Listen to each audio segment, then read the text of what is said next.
Salam, hər vaxtınız xeyir olsun. Bugün fərqli bir mövzuda sizlə bir fikir mübadiləsi aparacağıq.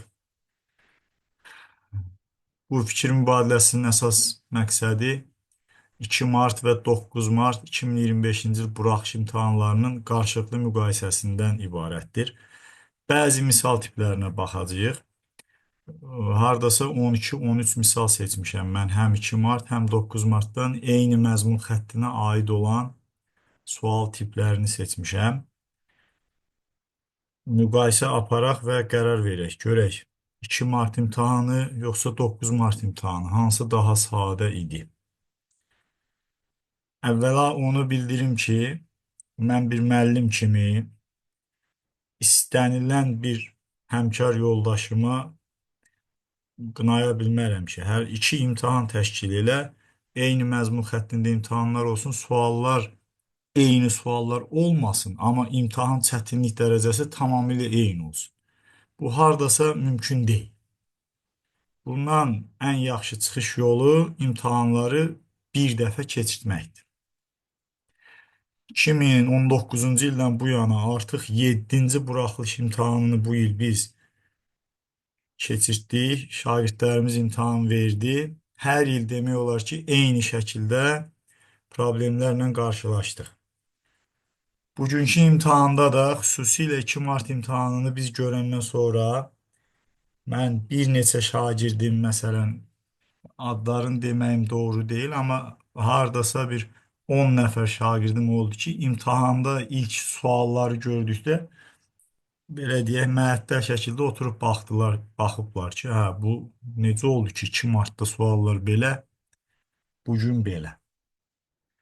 Bu şagirdlər arasındakı ayrı-seçkilik yaradır. Bir halda ki, bunların yığdıqları eyni balla müsabiqəyə qoşulacaqlar. Onların müxtəlif zamanlarda, müxtəlif suallarla imtahan olunması ədalətli deyil. Bu ədaləti tam bərqərar eləmək riyaziyyat fənnində hardasa mümkün deyil. Mənim fikrim belədir. Ən yaxşısı, ən optimal variant odur ki, imtahan bir dəfə təşkil olunsun.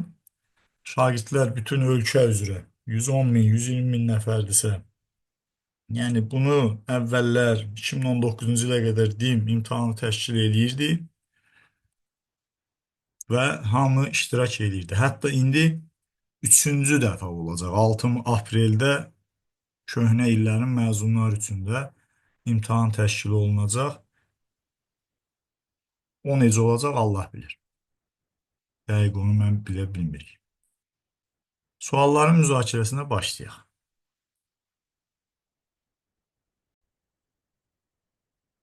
Deməli, mən burada seçdiyim sualları qeyd etdiyim kimi eyni məzmun xəttində olan sualları qarşı-qarşıya qoymuşam. 2 mart imtahanında və 9 mart imtahanında düşən suallar şəklində. Sualları həll etmək deyil məqsədim. Sualların həllini DİM özü də paylaşıb, bəzi müəllim yoldaşlar bir xeyli şəkildə YouTube'da və sair platformalarda paylaşıblar. Mən sadəcə olaraq sualların həll olunmasının mərhələ sayını sizlərlə müzakirə edəcəm. Seçdiyim ilk sual kompleks ədəddir. Bu kompleks ədədə qoşma olan ədədi tapın. Təbii ki, burada cəmi bir mərhələdən ibarətdir. Doğru cavab Y variantı. İndi gəlin 9 mart imtahandakı mərhələ sayına baxaq. Birinci şagird i üstü 5 ilə i üstü 35-i çevirməlidir. Burada bunun i üstü 1-ə bərabər. i üstü 35 4-ə bölməlidir 35-i, qalığı 3-dür. i kubuna bərabər, bu da mənfi i. Bundan daha sonra kompleks ədədi 9 çıx xi, z2-ni isə y çıx 6i yazmalıdır. Bu mərhələdə qoşma kompleks ədədlər y9-dur, x isə artıq işarəsi mənfi x müsbət 6 olmalıdır, yəni x mənfi 6-dır. Mərhələ sayına özünüz müqayisə eləyin, qərarınızı verin. Bu ilk sual. Növbəti bir sual, ədədi ardıcıllıqlar 9-cu sinif məzmun xəttinə aid olan 9-cu siniflərdən bir sualdır. Ardıcılığın 5-ci həddini tapın. Şagirdin etməli olduğu yalnız A5 bərabər 3 vur 5 çıx 1, 14-dür. 2 mart imtahanında sual belə idi. 9 mart imtahanında sual necədir? Ardıcıllığın hədləri ədədi silsilə təşkil edər. Deməli, birinci şagird ədədi silsilənin xassəsini bilməlidir ki, ortadakı hədd uyğun kənar hədlərin ədədi ortasıdır. Yəni, ortadakının 2 misli kənar hədlərin cəmidir. Bu birinci mərhələ. Burada y-lər islah olunur. Bundan daha sonra dəyişənin modul daxilində olan bir tənliyi alınır. Şagird artıq buradan modul tənliyi həll eləməlidir. Və nəzərə alaq ki, bunu etiraf eləmək lazımdır. Şagirdlərin əksəriyyəti burada bu mənfi müsbətlə bağlı məsələlərdə səhv etmə ehtimalı çox yüksəkdir.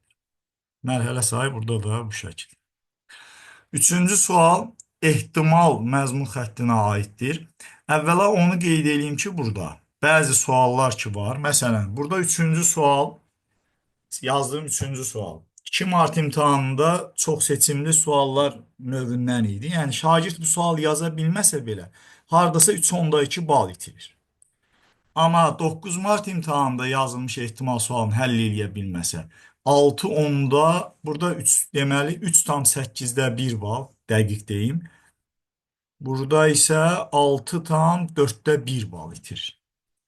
Yəni 2 dəfə daha çox bal itirmiş olur 9 mart imtahanında ehtimal sualından imtina etmiş şagirdlər. Yəqin ki, müəllim yoldaşlar da mənlə razılaşar ki, 4-cü sinifdən başlayaraq 11-ə qədər şagirdlərə ehtimal mövzusu tədris olunur, amma ehtimal mövzusunu qavramaq hər şagirdə nəsib olmur, belə deyək. Məntiqi yüksək olan şagirdlər burada ehtimalı dəqiq anlayır və doğru cavabı yazır. Məsələn, indi burada 2 mart imtahanındakı mərhələ sayından konkret olaraq iştirak edən, iştirak etməyən. Burada seçim olaraq ümumi veribdir 27, 3, 30 nəfər veribdir. Mümkün hal sayı 30'dur. Əlverişli hal sayı isə, yəni 30 nəfərdən ikisini seçir, kombinizon 30'dan 2. Biri dərsdə iştirak edən oğlan, yəni 15 nəfərdən biridir. Biri isə dərsdə iştirak etməyən qız, yəni 2 kombinizon 1'dir. Ehtimal bu kombinizonları hesablayıb tapır. İndi 9 mart imtahanındakı məsələyə baxaq. Görək burada mümkün hallar sayını, əlverişli hallar sayını şagird necə tapmalıdır. Əvvəla şagird dim özü də bunu belə deyək də dimi dedikdə, yəni dimdəki bizim hörmətli müəllim yoldaşlarımız bunu həllərini təqdim ediblər. Şagird burada mümkün hallar sayını tapmaq üçün əvvəlcə bir tənlik qurmalıdır. Bu tənliyi həll etməlidir birinci mərhələdə. Buradan 4x üstəgəl 6 bərabərdir. Səhv eləmirəmsə burada x üstəgəl 16'dır. Hə, 16 verir 28. Axırı ki, buradan x-i 3 tapır. X-i 3 tapdıqdan sonra 3, burada 6, burada 19 olur. İndi müştərinin 30 azinin dəyərində hədiyyə qazanması üçün mümkün hal sayı kombinizon 28'dən 2'dir. Əlverişli hal sayı birin 10 manatlıq, birin 20 manatlıqdan seçməlidir. 6'dan 1 vur, 3'dən 1. Sualların həllinin mərhələ sayına fikir verin, hörmətli insanlar. Burada 3-cü sualda mümkün hallar və əlverişli halları tapmaq üçün say məlum idi, ümumilik. Amma burada şagird əvvəlcə say tapmalıydı. Bir tənlik qurmalı, o tənliyi həll eləməli. Yəni bu tənliyi həll eləyə bilməsə, bu tənlikdə hardasa səhv eləsə, artıq bu sualı səhv etmiş olur. Burada da 9 mart imtahanındakı uşaqlara haqsızlıq var. Ən azı bir mərhələ daha çox yazı yazmalıdırlar. Növbəti fəzada düz xətlər müstəvilər mövzusundan bir sualdır. 2 mart imtahanında sualların verilmiş sualın hazır şəkil formasında verilib. Şagird nə etməlidir? 30 dərəcənin qarşısındakı katet 3, bura 2'dir deyə hipotenuz kök 13. Şəkil var. Amma 9 mart imtahanında perpendikülər müstəvilərlə bağlı şəkil yoxdur. Avtomatik olaraq burada 2 mart imtahanındakı şagird 1-0 qabağadır. Yəni ən azından Pifagor teoremini bilən şagird bunu yazacaq. Amma burada perpendikülər müstəvini təsvir eləyə bilməyən şagird, məsələn təsviri olmasa, burada artıq bu sualı yaza bilməyəcək. Baxmayaraq ki, Pifagor teoremini bilir, amma məsələn təsvirini bilmədiyi üçün yaza bilməyəcək. Burada da yenə də 9 mart imtahanında bir balaca çətinlik var. Növbəti irrasional ədədlərlə bağlı Hər iki imtahandakı sual. Qarşınızdadır, baxın. Kök altı 19,4 ədədi hansı ardıcıl tam ədədlər arasında yerləşir? İrrasional ədədlər mövzusu ilə bağlı düşən sual budur. Doğru cavab 4-5. İndi buradakı suala baxaq. Cədvəldəki ədədlərin hansı irrasionaldır? Ədalətli olaq. Sizcə bunlar eyni dərəcədə çətinlikdə suallardır. Yəni asan sualdır. Mən demirəm çətin suallardır. Amma yenə də mərhələ sayı. Mənim bugünkü imtahan verən bir xeyli şagirdlərim var ki, burada səhvlər eləyib. Mən şagirdləri müdafiə etmirəm. Sadəcə olaraq imtahanların eyni dərəcədə olmadığını göstərmək üçün bunu danışıram. Məsələn, kök 9 irrasional deyil, dövrə onluq kəsirlər irrasional deyil, dövrə onluq kəsirlər irrasional deyil, bunlar irrasional deyil. 6 dənəsi getdi, 4-ü irrasionaldır. Təbii, şagird irrasional ədədin tərifini bilsə, sadəcə tərifi bilsə, bu sualı həll eləyə bilər. Amma sual yenə bir mərhələdən ibarət deyil. Əvvəlcə bu irrasional ədədləri seçməlidir. Sonra da onun hansı hissəsi olduğunu tapmalıdır. 2 mart imtahanında isə sadəcə tam hissəsini tapmalıdır, da belə deyək. Növbəti nisbət tənasüb mövzusundan bir sual. Tənasüb verib, tənasübdən x-i tapın deyir.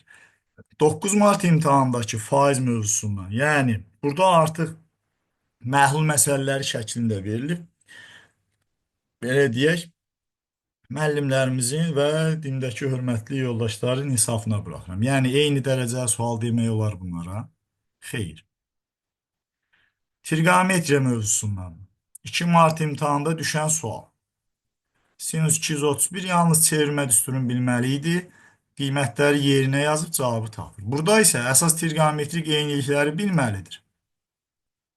Hardasa analog sual demək olar, amma mən yenə də düşünürəm ki, burada məsələn tangens kvadrat üstə gəl 1-də bu əsas eyniliyi yazmalıdır. Sonra buradan 4 ortaq 2 dəfə əsas trigonometrik eynilikləri tətbiq etməlidir. Burada isə dərəcələr yerinə yazır. Məntiqi olaraq da şagird bunların cədvəl bucağı olmadığını düşünüb islah eləyib cavablar yaza bilərdi.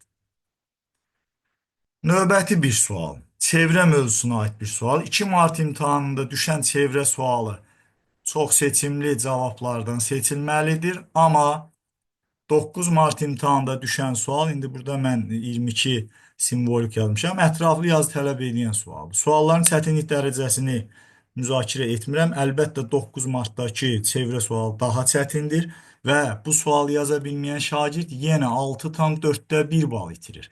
Amma 2 mart imtahandakı imtahan sualını yaza bilməsə belə 3,8-də 1 itirir. Sizcə nə dərəcədə ədalətlidir bu? Eyni məzmun xəttinə aid 2 sual, birində 6 bal itirir şagird, 6,25. Birində isə 3,125. Təklifimiz nədir? Mən belə bir fikirdeyim, yəni təklifin yoxdursa tənqid edə bilməz. Təklif bundan ibarətdir ki, imtahanlar bir dəfə keçirilməlidir. Buraxış imtahanları bir dəfə təşkil olunmalıdır. Necə ki, blok imtahanı bir dəfə təşkil olunur. Zaten imtahanı mart ayının əvvəlində keçirirlər, may ayının axırına qədər yoxlama müddəti var. Ortada bir həftə vaxtla heç bir xüsusi bir üstünlük mən inanmıram ki, dimin burada faydalı olsun. Növbəti suala keçək. Məsələn, bu sualda mən razıyam ki, 2 mart imtahandakı trigonometrik tənlik daha çətin idi. Yəni, şagird birinci müxtəsər vurma düsturunu bilməli idi. Bundan sonra sinus x bərabər 2-də 1 tənliyinin ümumi həllini bilməlidir. Yəni, doğru cavab deyil. Amma 9 mart imtahanında trigonometrik tənliklərə aid sual yalnız sinus funksiyasının qiymətlər çoxluğunu bilsə, 2 qat bərabərsizliyi həll edib cavabı tapacaq. Burada 2 mart imtahanı uşaqları daha çətin trigonometrik tənliklə qarşılaşıblar, belə deyək. Doğru cavab Y variantı. Loqaritma mövzusu ilə bağlı sualda hardasa 2 mart imtahanındakı sual bugünkü 9 mart imtahanında olan sualdan daha rahat, çətin idi. Yəni daha çox hesablama istəyirdi. Birinci məsələ nə idi? Şagird burada rasional üslü qüvvətin xassəsini bilməlidir. 10 üstü 5-də 3, 10 üstü 3-də 1. Və yaxud da bunların hamısını topladıqda Loqaritmalar vurulmalıdır. Beşinci dərəcədən 10 üstü 5 vurulsun üçüncü dərəcədən 10 üstü 3. Bu şəkildə yazmalıydı. LG 100 buradan 2. Təqribən analog sualdır, amma 2 martdakında biraz daha çox hesablama var. Növbəti bir fəzada çoxüzlülər mövzusu ilə bağlı sual. 2 mart imtahanda verilmiş suala baxaq. Yalnız düstura, birbaşa düstura bağlıdır. P oturacaq, vur, H. 72 veribdir, hündürlük 6'dır, oturacağın perimetri 12'dir. Mən neytral yanaşıram, tutaq ki, şagird çoxüzlülər mövzusunu bilmir. 2 mart imtahanında bu sualı yazmayan şagird 3,4 bal itirir. Hörmətli insanlar. Amma 9 mart imtahanında yaza bilməyən şagirdlər 6,4 bal itirir. Üzr istəyirəm, burada 3,8 bal. Daha bir sual. Burada da bunun hər ikisi ətraflı yazı tələb edir. Hər ikisi ətraflı yazı tələb edən sualdır. Baxaq bu suala. Deməli, düzbucaq şbucağın katetinin hipotenuza nisbəti 4K, 5K şəklindədir. Deməli, digər katet 3K-dır, 12K, 48, K4'dür. K400'e hipotenuz 20'dir. Bu sualı şagird 2 mart imtahanında yazır, 6,4 bal alır.